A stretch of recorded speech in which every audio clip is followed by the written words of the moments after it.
It is on. Number 1 against number 3. Duke, Maryland. Blue Devils trying to cement their number 1 ranking. The Terps just wanted some revenge. Bubble. There, we said it. We'll tell you what teams are on the bubble for the big dance.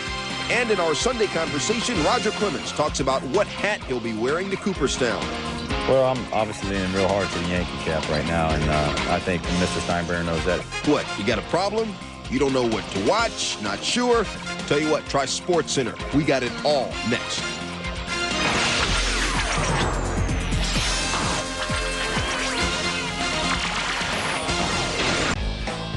You do not want to miss this one.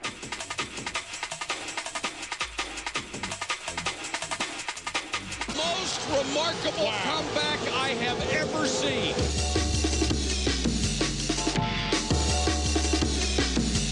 This is absolutely scary. You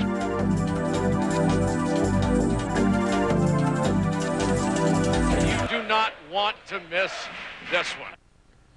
We ain't scared.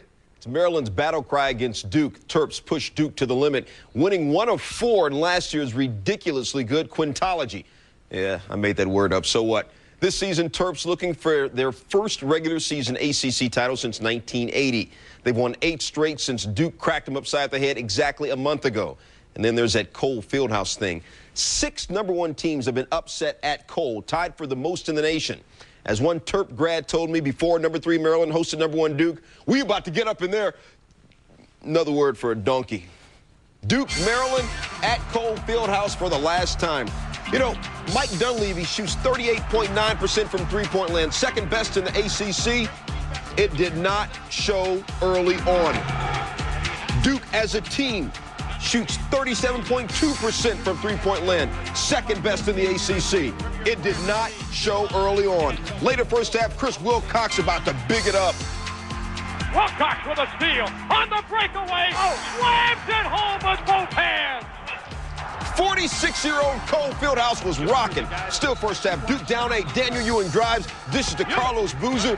Booz had mad game, 19 points, 12 boards, Duke down 6. End of the first, Duke holding for a last shot. Jason Williams and Steve Blake, check him out. Williams looks away to the Duke bench for a quick peek. Blake pounces. Can I a little bit? One of 18 Duke turnovers. Check it out again. Williams looks away, and Blake just picks his pocket. Blake also had 13 assists. Yo, dog, how'd you do that play, Steve? Momentum to switch it in one play.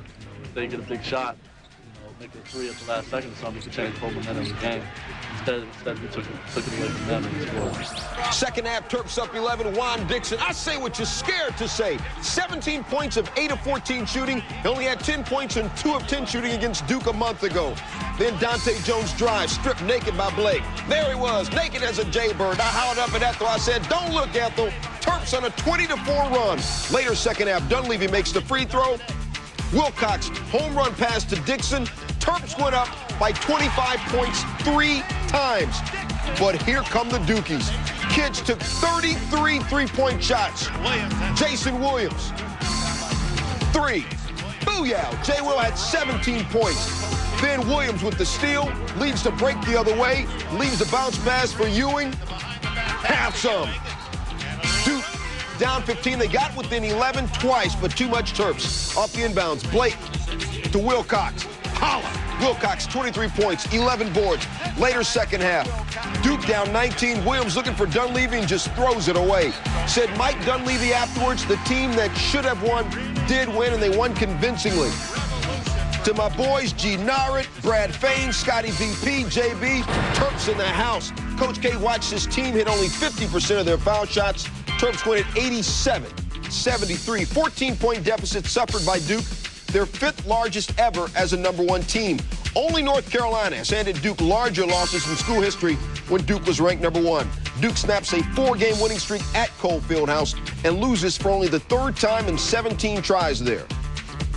I tell you what, it was like, I know what it felt like coaching. You know how every pass, forget the possessions, every pass was big, every defensive stop, when you stop them, you're like building something, and each stop is a little block that goes in there, toward the end of the game. And you know you're going to have to do that for 40 minutes against a team like Duke. Everybody was billing this as, you know, the game of their entire program, and so they were really into it. Whereas we do that a lot, and maybe, you know, we overlooked them. Maybe we didn't take, you know, we didn't take the precaution that we needed to, but they were certainly more into it at times than we were. They played like a veteran team, and you know they deserved to win. I mean, they were outstanding. So Gary had his team extremely well prepared, and the team that should have won, and they won in convincing fashion, and we made a good run at the end, but the game was never in doubt.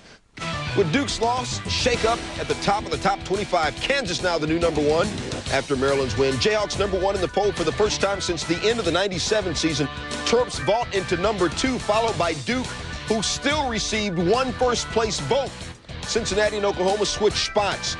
Elsewhere, Alabama and the Zags are in the 6th and 7th positions. Gonzaga moves up a spot after beating down Pepperdine, who had the nation's longest winning streak. Pittsburgh jumps 6 spots to #10. Still to come inside this edition of SportsCenter.